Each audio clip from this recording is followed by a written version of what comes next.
السلام علیکم۔ آج پیر ہے جولائی کی 24 تاریخ۔ پاکستان میں سر شام کے 7، بھارت میں 7:30، اور یہاں ہمارے اسٹوڈیوز کی گھڑیوں میں صبح کے 10 بج رہے ہیں۔ وائس آف امریکہ واشنگٹن کی اردو سروس سے میں ہوں خالد حمید، خبروں کے ایک بلیٹن کے ساتھ۔ امریکہ کے محکمہ خارجہ نے کہا ہے کہ پاکستان اور امریکہ کے درمیان سن 2022 میں باہمی تجارت کا حجم $9 ارب رہا ہے، جبکہ امریکہ نے گزشتہ برس $6 ارب کی پاکستانی اشیاء درآمد کیں۔ محکمہ خارجہ میں پاکستان ڈیسک سے منسلک principal deputy assistant secretary of state Elizabeth Horst نے صحافیوں سے باتیں کرتے ہوئے کہا کہ IMF اور پاکستان کے درمیان قرض کی قسط کا معاہدہ طے پانا ایک خوش آئند اقدام ہے۔ امریکی اہلکار نے کہا کہ پاکستان کی موجودہ حکومت کا انتخابات منعقد کرانے کا فیصلہ خوش آئند ہے، تاہم پاکستان کی سیاست کے بارے میں پاکستانی عوام کو اپنے قوانین اور آئین کے مطابق فیصلہ کرنا ہے۔ ایلزبتھ ہوسٹ کے مطابق امریکہ چاہتا ہے کہ پاکستان میں انتخابات آزادانہ اور منصفانہ ہوں۔ ان کے بقول وہ ان اصولوں کو ذہن میں رکھتے ہوئے پاکستان میں منعقد ہونے والے انتخابات کا مشاہدہ کریں گے۔ پاکستان فوج کے سربراہ army chief general Asim Munir سے کمانڈر US سینٹ کام جنرل مائیکل ایرک کوریلا نے ملاقات کی ہے۔ پاک فوج کے شعبۂ تعلقات عامہ ISPR کے جاری بیان کے مطابق ملاقات میں باہمی دلچسپی کے امور پر تبادلہ خیال کیا گیا۔ ISPR کا کہنا ہے کہ ملاقات میں خطے کی صورتحال اور دفاعی تعاون کے فروغ پر بات چیت کی گئی۔ ملاقات میں تمام شعبوں میں دوطرفہ تعلقات مزید بڑھانے کی خواہش کا اعادہ کیا گیا۔ ISPR کے ترجمان کا کہنا ہے کہ جنرل مائیکل ایرک کوریلا نے دہشت گردی کے خلاف جنگ میں پاک فوج کی کامیابیوں کو سراہا۔ امریکی سینٹ کام کے کمانڈر نے خطے میں امن و استحکام کے لیے پاکستان کی مسلسل کوششوں کو سراہا۔ پاکستان میں جاری مانسون کی بارشوں میں لینڈ سلائیڈنگ اور بارشوں کی وجہ سے ہونے والے حادثات میں گزشتہ 2 روز کے دوران 11 افراد ہلاک ہو گئے۔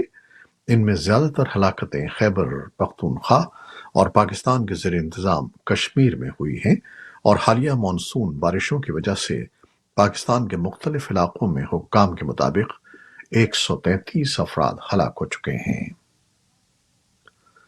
افغان ہلال احمر سوسائٹی کا کہنا ہے کہ گزشتہ 4 دنوں کے طوفانی سیلاب میں 33 افراد ہلاک اور 20 دیگر زخمی ہو گئے۔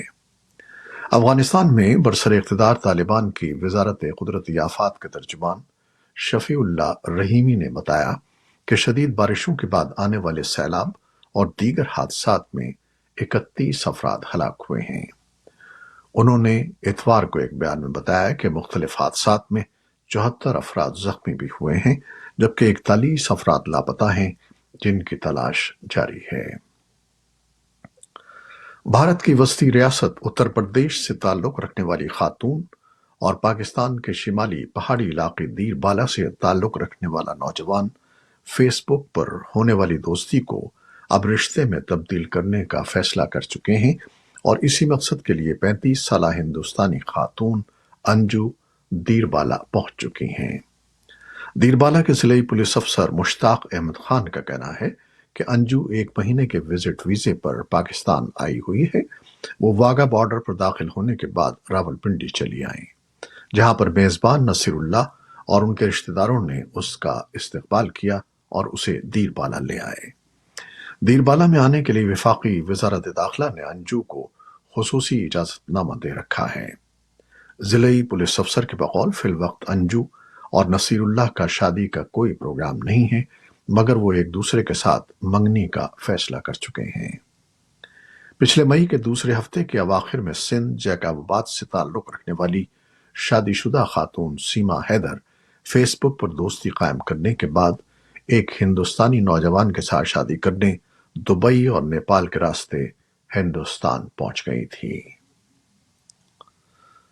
رواں ماہ کی 20 تاریخ کو حکومت سندھ کے محکمے مائنز اینڈ منرلز ڈپارٹمنٹ کے ڈائریکٹر جنرل کی جانب سے اخبارات میں ایک اشتہار شائع ہوا جس میں ضلع تھرپارکر کے علاقے ننگرپار کی کارونجھر پہاڑیوں سے گرینائٹ کی مائننگ لیز کے آکشن کے لیے ٹینڈر جاری کیا گیا تھا اور اس آکشن کے لیے 31 جولائی کی تاریخ مقرر کی گئی تھی۔ تاہم سول سوسائٹی، سیاسی اور سماجی رہنماؤں اور خود برسر اقتدار پیپلز پارٹی کے اندر اس کی مخالفت کے باعث صوبائی حکومت یہ ٹینڈر واپس لینے پر مجبور ہو گئی ہے۔ بھارت کے شمال مشرقی ریاست منی پور میں سیکیورٹی فورسز کی تعیناتی کے باوجود تشدد کے واقعات رک نہیں رہے ہیں۔ چورا چاند پور ضلع میں مشتبہ ملیٹنٹ گروپس اور سیکیورٹی فورسز کے درمیان ہفتے کی شام کو شروع ہونے والی جھڑپ پیر کی صبح تک جاری رہی۔ گزشتہ دنوں دو قبائلی خواتین کی برہنہ پریڈ کی ویڈیو منظر عام پر آنے کے بعد چورا چاند پور ضلع میں مظاہروں کا سلسلہ جاری ہے۔ دریں اثنا کوکی قبائل کی متعدد تنظیموں نے دعویٰ کیا ہے کہ 3 مئی کے تشدد کے بعد 7 کوکی خواتین کے ساتھ زیادتی کی گئی۔ حالانکہ وزیر اعلیٰ این بیرن سنگھ اس کی تردید کرتے ہیں۔ انہوں نے اجتماعی زیادتی کے صرف ایک واقعے کا اعتراف کیا ہے۔ وزیر اعظم نریندر مودی نے اس واقعے کی مذمت کی اور اسے پورے ملک کو شرمسار کر دینے والا قرار دیا۔ امریکی وزارت خارجہ نے اس واقعے کو خوفناک اور سفاکانہ قرار دیتے ہوئے اس پر تشویش کا اظہار کیا۔ قبل ازیں یورپی پارلیمنٹ نے منی پور میں ہونے والے تشدد کی مذمت کی تھی۔ ادھر اس معاملے پر بھارتی پارلیمنٹ میں ہنگامہ جاری ہے، جس کی وجہ سے ایوان کی کارروائی تعطل کا شکار ہے۔ تشدد کے نتیجے میں 160 سے زیادہ افراد ہلاک اور 60,000 بے گھر ہو چکے ہیں۔